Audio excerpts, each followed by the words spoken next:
안녕하세요. 호주 생생뉴스입니다.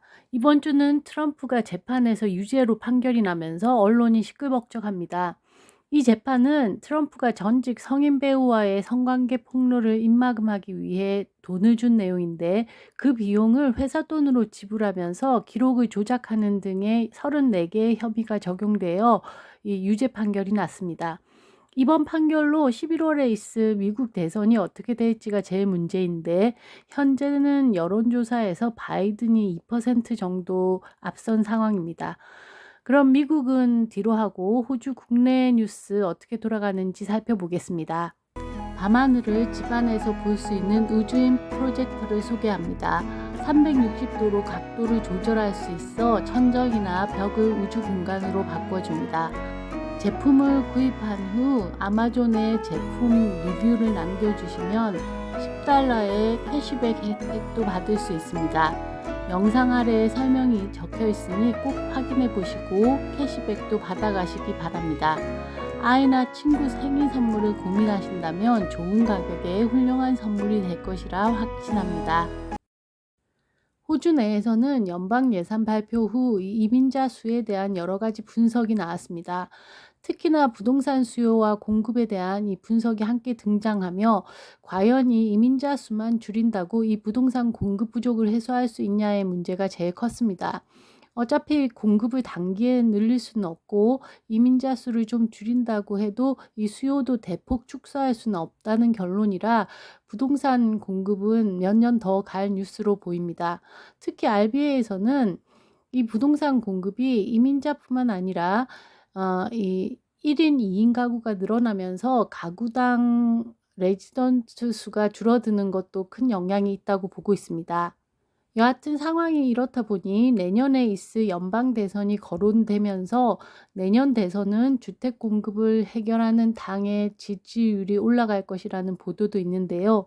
당장 이번 달만 해도 여당에서 이 연방 예산안을 내놓고 나서 이 야당에서 그에 대한 답변을 내놓았지만, 두 당 모두 이렇게 뾰족한 수를 내놓지는 못했습니다. 되려 이민자 수를 더 줄여야 된다는 야당에 대해 이 수만 줄인다고 공급이 늘어나냐는 반문이 들어왔습니다. 이번 이민자 수 줄이기에 가장 피해를 본 부분이 유학생 쪽이라고 전해 들었는데, 유학생 쪽은 2022년에 인력난을 겪으면서 20시간으로 제한되었던 근무 시간을 한시적으로 늘려주어 유학생이 폭발한 점도 있었기 때문에, 유학생 비자를 지금 줄인다 해도 작년에 비해서 수로 보면은 급격히 줄어든 걸로 보이겠지만, 실제로 그 코로나 이전과 비교하면 비슷한 숫자가 될 수도 있습니다. 이렇게 이민이 정치권 주요 이슈인 가운데 이민성 장관이 질타를 받고 있는 사건이 있습니다. 이 디렉션 99이라는 법인데요. 이 법은 뉴질랜드와의 관계 개선을 위해 2023년부터 시행된 법입니다. 이 법은 호주 시민권자가 아니면서 호주에서 1년 이상의 징역을 선고받으면 호주에서 추방한다는 법을 조금 개선한 법인데요. 이 범죄자 추방법 때문에 뉴질랜드와 갈등을 빚어왔었습니다. 이 대표적으로는 저신다 아덴 뉴질랜드 전 총리가 호주를 방문했을 때 대놓고 이 추방법에 대한 불만을 표현하기도 했습니다. 그도 그런 게 이 뉴질랜드인은 호주에 영주할 수 있는 권한이 있기에 시민권 없이 호주에서 태어나고 자란 뉴질랜드인이 많습니다. 이런 사람들이 호주에서 태어나 호주인처럼 살더라도 시민권 없이 실형을 받으면 모두 뉴질랜드로 돌려보내지기 때문입니다. 이후 2022년에 이 알바니지 총리가 이 법에 대한 재고를 하겠다고 했는데, 이때 탄생한 법이 이 Ministers Direction 99입니다. 그러니까 뭐 99법쯤 되겠죠.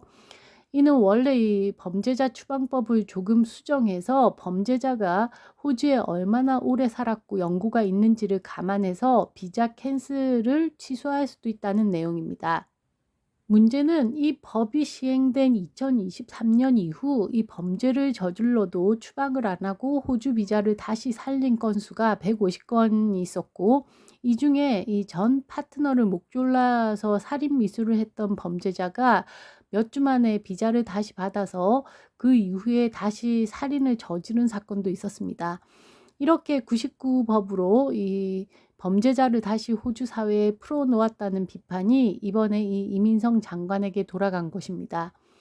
여하튼 여당은 이번 질타로 디렉션 99을 다시 수정하기로 약속을 했고, 이 말이 나오자 뉴질랜드는 이전 법으로 다시 돌아가지 않기를 당부하고 있습니다.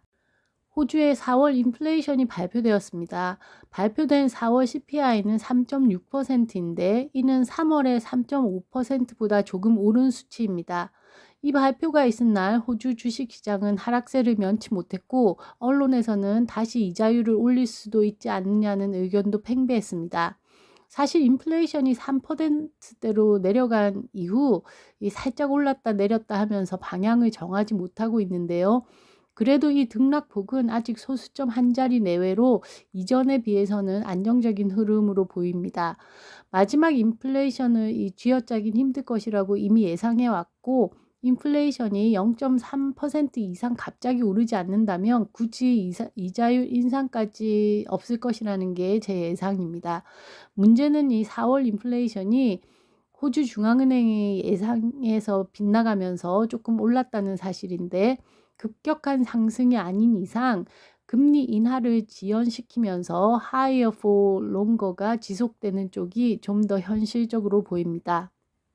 금주에는 중국이 호주 소고기 수출에 대한 대부분의 무역 금지 조치를 해제했다는 소식이 있었습니다.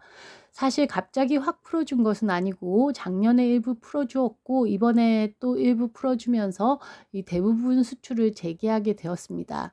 2020년 호주가 코비드 기원에 대한 중국 조사를 언급하자 호주에서 보복 조치로 수입을 금지했던 품목 중에 하나가 이 쇠고기였습니다. 2022년 이 노동당 집권 후에 중국과의 관계가 많이 좋아졌는데, 그때부터 이 호주 수출품에 대한 규제가 풀리기 시작해서 이미 지금은 이 보리, 면, 팀버 같은 것들은 수출을 하고 있습니다. 그래서 작년에 수출 금액이 이미 3빌리언 이상을 넘었다고 합니다. 수출 규제품 중 하나였던 호주 와인도 올 3월부터 관세가 내리면서 다시 판매를 재개하고 있습니다. 2022년 당시 호주는 전체 수출의 43% 정도를 중국에 의존하고 있던 터라 타격이 컸는데, 2022-23년에는 수출선을 다각화하면서 중국에 대한 수출 의존도가 30%로 떨어졌습니다.